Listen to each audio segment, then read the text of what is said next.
Hello everybody, welcome back to the channel. Now in today's video, we have here a very affordable phone that we want to check out. In fact, I think this might be the lowest price phone I've ever had on the channel. I'm not sure. It's the Realme Note 50 and it costs just 349 ringgit. Imagine that, guys. Imagine you going out to have a fancy meal and you probably miss out the chance on spending the money on this Realme Note 50. Anyways, the price itself is a very interesting talking point. It starts from RM349 and that gets you 4/64. If you go up to like RM399, that gets you 4/128.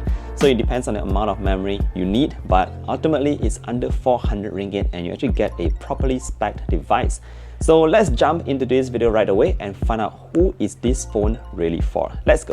Alright, so let's start off with the design. When I first lifted the device out from the box, I noticed that right away it was fairly lightweight. It's also quite slim, if you can see here. And what I liked about Realme is that, even though this is a budget phone of this price point, they actually still put in some effort to creating a properly nice design. So at the top panel here, it's sort of like a glossy panel. And if you move down, this is sort of like a matte-ish material. So at least you get a bit of a contrast at the back, which I think is nice. Now, what's cool about this device here is that it's actually IP54 rated. So, a phone at this price point is actually IP54 rated. That actually says something. And just in case you are not familiar with IP54, the 5 refers to the dust levels and the 4 refers to the water level. So in terms of the 4 rating here, this actually means that the phone itself can survive water splashes that from all angles. So if you're out in the rain and you get a couple of splashes on the phone, you don't have to worry about the phone getting damaged. Nice. Now if you just move down at the bottom, you notice that we still have the headphone jack, which again I think is nice for some. And if you just check out the SIM card tray, if you pop that out, you notice that we have an additional slot for a micro SD card.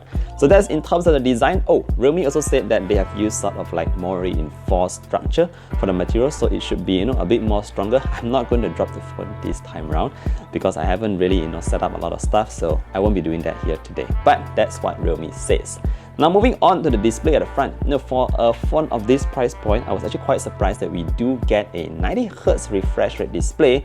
And obviously it's an LCD display, it's 349 ringgit. But you do get that fast refresh rate, which I think really smooths up the entire user experience on the display.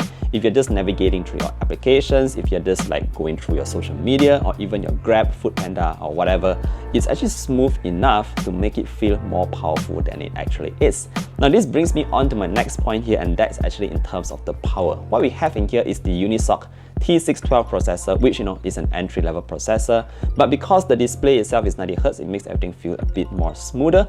And in terms of just gaming, in case you want to game on a phone at this price point, you can also do so at lower graphic settings, so it can run PUBG smoothly at low graphic settings. I've tried that out, and of course, if you're going to be playing games like myself, mostly on Subway Surface, don't worry, the phone is smooth enough and will not lag, and it won't cause you to knock into any of those barriers on the side.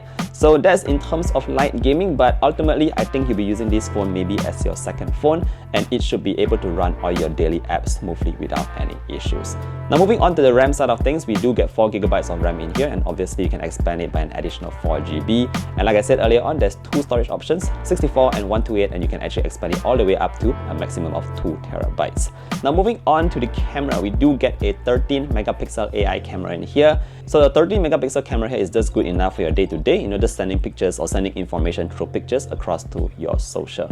Alright, last but not least, in terms of the battery life, you do get a 5000 mAh battery in here, pretty standard, and you get that 10-watt fast charge. The good thing here is that the charger and cable is still in the box. Listen to that. So yeah, you're getting all your accessories in the box, don't have to go and source them separately. Now ultimately, at the end of the day, for RM349, here's what I think. If you have an additional 50 ringgit to spend, I suggest you just go to the 128GB version because more memory, you can use more things. I think the Realme Note 50 is actually a pretty decent package. You're getting a lot of useful features that you might need, and for someone who only has a budget of under 400 ringgit or under 350 ringgit for that matter, I think you're getting a lot of features over here that are really, really cool. That IP54 is definitely going to help you out if you are, exposed to the rain constantly, if you're just running around. If you are a Foodpanda or a Grab food delivery person, I think this is also going to be a great option. I always see them coming in with their cracked phones, so maybe for 350 ringgit, you might want to change to this phone. And of course, you have that 90Hz display at the front. Everything just works quite well. Let me know what you think. Comment down below who you think this is for. Thank you for watching, and I'll see you all in the next one. Do take care and stay safe. Bye bye.